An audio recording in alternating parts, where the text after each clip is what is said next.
So today I'm going to show you a technique to really help you with your short pitch shots around the greens. It's easy to do, anybody can do it, and it's almost going to take away all of those fat and thin strikes that you might be getting at the moment.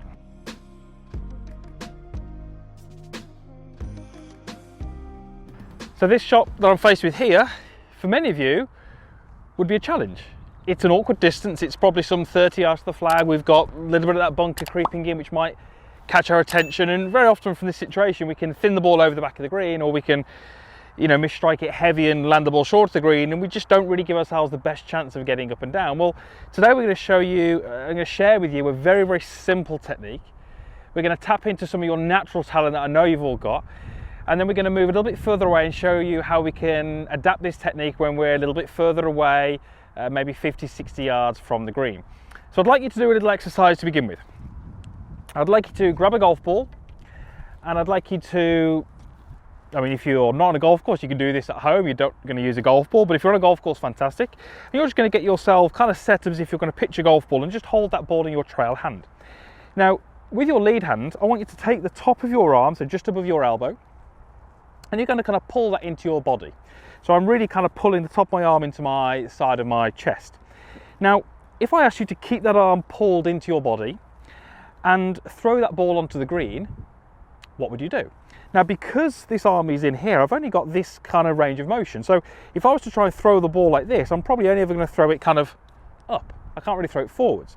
So what I would probably fairly naturally do is realize that the best way for me to throw this ball forwards is to start to rotate my body. So I'm certainly not going to reach the flag here, but if I was to kind of rotate back and rotate through, then I can sort of throw the ball towards the target.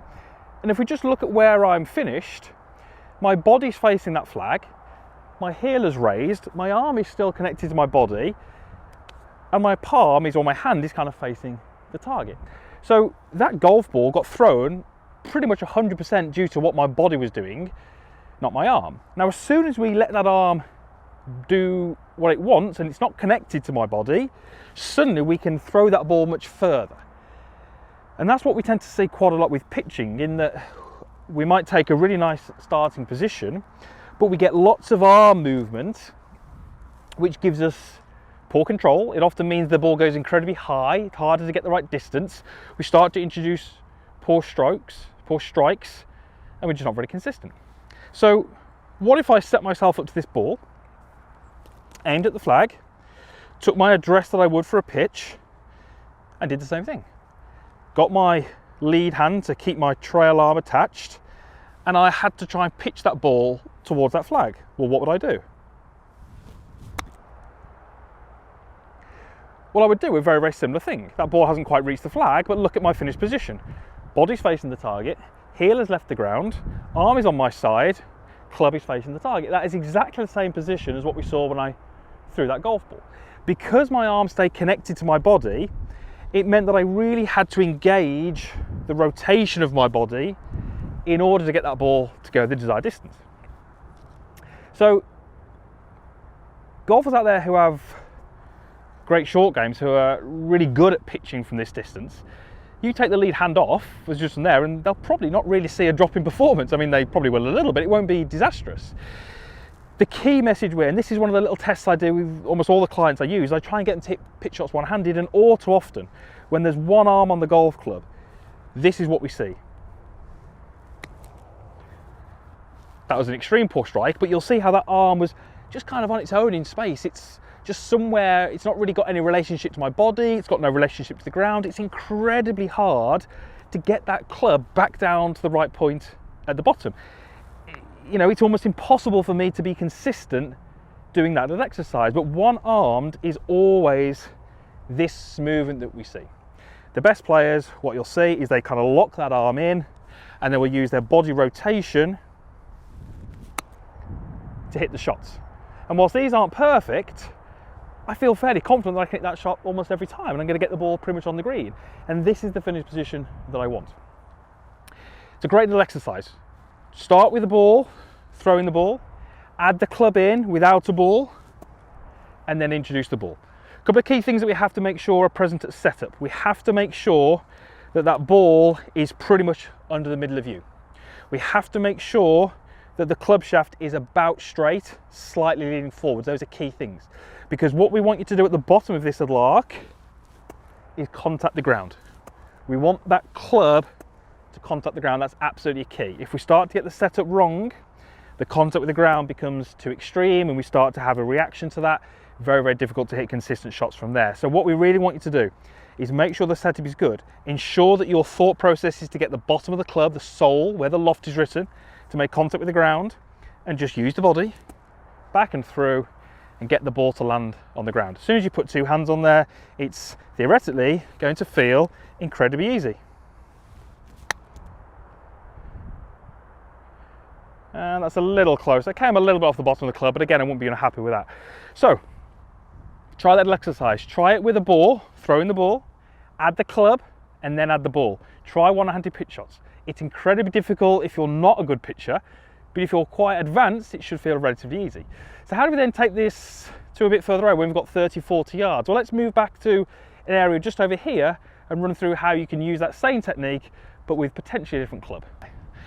So we're a little bit further away. We've come, maybe another 15 yards further away. Change the angle slightly so I've got a little bit more green to work with. Now, like I said at the start, these were really for your short pitch shots when the ball doesn't have to carry that far. If we want to carry the ball 50, 60 yards, we start to need to use a little bit of wrist, a little bit of forearm set. So this is really for your short pitch shot. So what about if I take the golf club I'm using, and by the way, this has been a 56-degree wedge that I've used throughout this video. Took my setup, did the same little technique, back with the body, through with the body.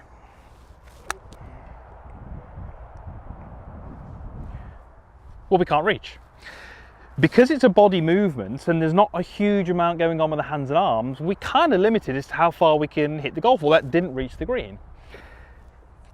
But as is the case with most of golf, the technique is not depending on the golf club. So there's nothing to stop me taking a setup with a 7-iron and playing the same shot, but I'm going to get a very, very different result because of the golf club I was using. It's a little bit short of the flag, but it was a very risk-free shot. That was always going to be somewhere on the green. I was never going to be fatting that in front of me or thinning that over the back or squirting it into the bunker, because I just took that same technique and it pretty much carried the same distance as my previous shot of my 56, but the loft of the club, the length of the club, the flight of the ball meant that it landed and rolled much, much closer. So once you develop this technique and you develop this kind of almost duff-free shot, which is just the body movement, the arm working in sync, you can start to experiment with, well, what happens when I change the club, and can I use this from a different situation? Had there been an obstacle in the way, a bunker, a mound, long grass, yes, I couldn't have used that shot. I'd have had to have played a slightly different shot with a little bit more arm swing and wrist movement. But when there's nothing in front of you, it's a great shot to play. And I'm not sure whether you can pick this up from the camera, pretty wet here at the moment in the UK. It's coming towards the start, well, it's starting November now, and the ground is getting quite soft.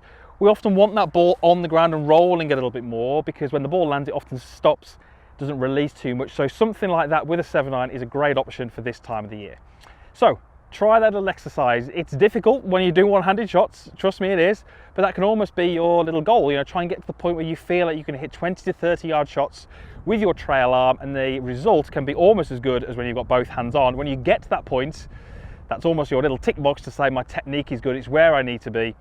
And that's really the ultimate goal with all the players I work with, is to get them to that point where their technique is sound, and we can start to then work a little bit on different lies, different situations, how the ball reacts, spin, all those kind of things. But let's get the technique right first. Thanks for watching. Usual stuff down below. There's a like box. There's a like button down there. If you did like the video, give that a click. It really does help. Comments box down there, and that little button there that allows you to be a subscriber. It is absolutely free. I'd love to be part of the community. More videos like this one coming each and every week. Thank you again for watching. We'll hopefully see you back here again soon.